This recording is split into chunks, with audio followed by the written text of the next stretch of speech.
Hello children, in today's class we are going to discuss about a new chapter, light, shadows and reflections. First we'll look into what is meant by light. So what is a light? The natural agent that stimulates sight and make things visible.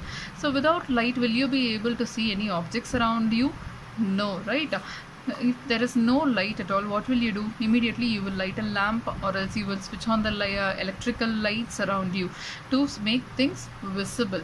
But let us discuss few instances which you see on daily basis. In case if you were going to school, on the way you will see many things like buses, cars, cycles, trees, animals, and sometimes even flowers were visible during the daytime. So how do you think you see all these objects? With the help of the sunlight, right? So with the help of the sunlight during daytime, we were able to see all the objects around us. But think of the same places at night time if it were completely dark, because during the night time we will not get sunlight, only the moonlight will be there. In case if you were going around all these places, what will you see at that time? You cannot see anything during the dark. Only when the electrical lights are available in the roadside, you will be able to see all these objects, right? In case if you are going inside a completely dark room, can you see any objects in the room? No, it is not possible at all. Yes, so what will you do? Either you will light a candle or you will make use of a torch to see the objects present in the room, isn't it? So without light, things cannot be seen. So what is the use of light now? It helps us to see objects around us. So only with the help of the light we can see all the objects around us. Clear? And look at these examples here. The torch bulb, which is an object actually that gives light of its own. So when you press the button in the torch bulb, what happens?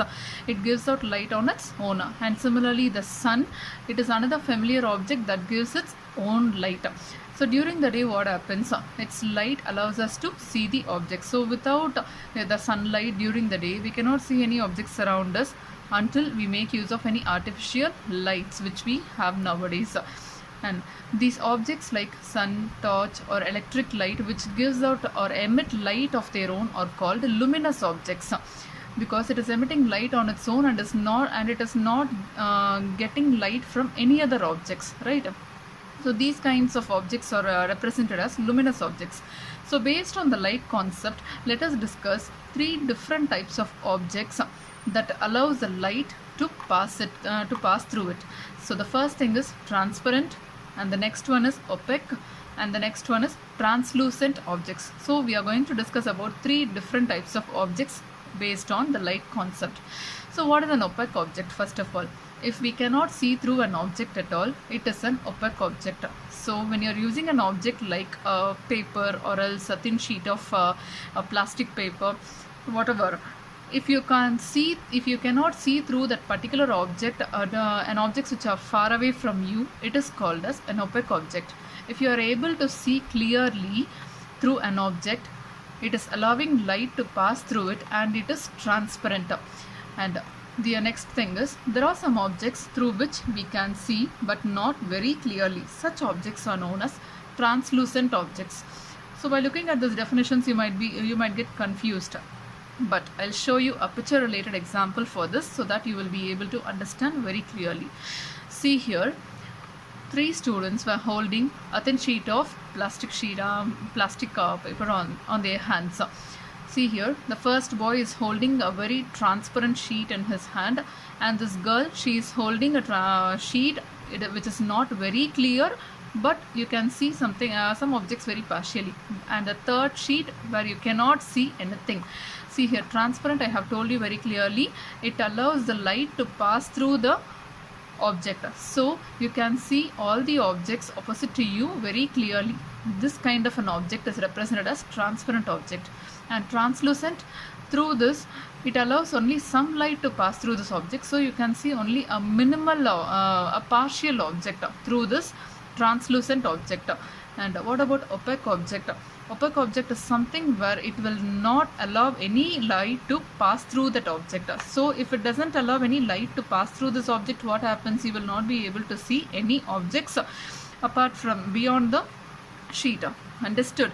So these are the three different types of objects through which light passes through, and which light which does not pass through the opaque object. Understood?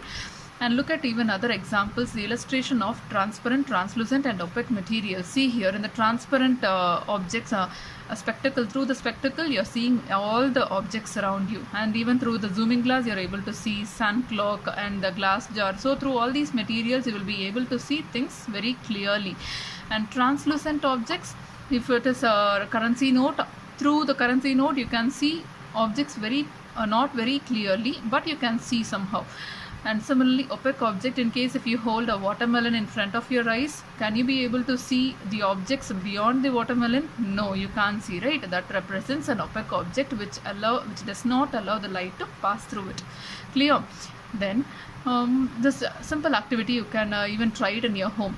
Just observe objects that do or do not allow light to pass through them. So what you have to do is collect as many objects as you can from your home, like an eraser, a plastic scale, a pen, pencil, notebook, single sheet of paper, or a tracing paper, or a piece of cloth, anything which is available in your home. Just collect all these objects and just keep it, hold it in front of your face, and try to see the objects which are far away from you, and just check whether the light is able to travel through that object, and whether you were able to see all the objects very clearly or partially, or you can't see the objects at all.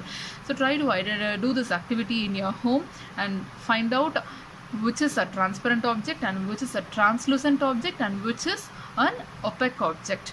Clear? I hope you understood this concept, children. Let's see the next class. Thank you.